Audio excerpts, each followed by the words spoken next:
धर्मको एउटा किरा हो तपाईँ। धर्मको नाममा धर्म परिवर्तन गराएर लाखौं मनमा मस्तिष्कमा खेल्ने खेलवाड नगर्नुहोस् तपाईँ।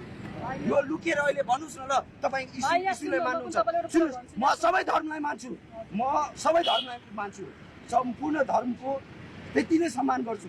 भले म हिन्दू होला, म मुसलमानलाई पनि त्यति नै। मुस्लिम धर्मको बारेमा के थाहा छ तपाईँले?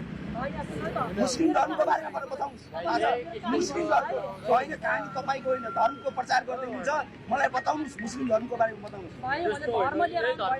होइन त्यति सुन्नुहोस्, सबै धर्मले एउटै कुरा बताउँछ। सुन्नुहोस्, यदि तपाईँको परमेश्वरलाई ईश्वरलाई के भन्नुहुन्छ?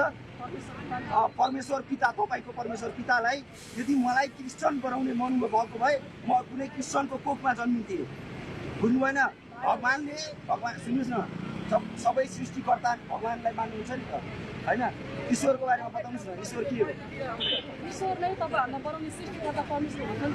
परमेश्वर सृष्टिकर्ता हुनुहुन्छ भन्नुभयो। अनि हिन्दूहरूको धर्म के छ? हिन्दूको धर्म के छ?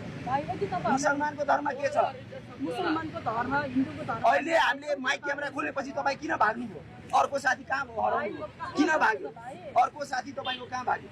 तपाईँहरूलाई सुन्नुहोस् न, कुनै पनि धर्ममा यो लेखेको छैन तपाईँ हिन्दू छोडेर मुस्लिम बन्नुहोस्, मुस्लिम छोडेर हिन्दू बन्नुहोस् अथवा क्रिस्चियन बन्नुहोस्। यदि ईश्वरको इच्छा भएको भए तपाईँलाई हिन्दू भएरै जन्माएको छ, मुसलमान हो भने मुसलमान भएरै जन्माएको छ।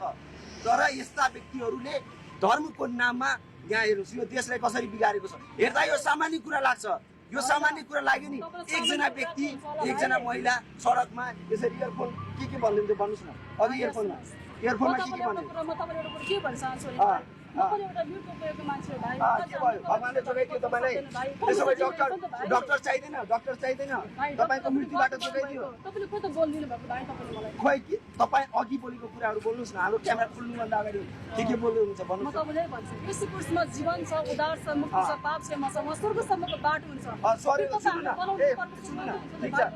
स्वर्गसम्मको बाटो भन्नुभयो नि, कुन बाटोबाट जाने देखाउनुहोस्। मलाई स्वर्ग जानु छ, मेरै गाडीमा जाउँ, स्वर्ग जाउँ त। यो पढ्दिनँ।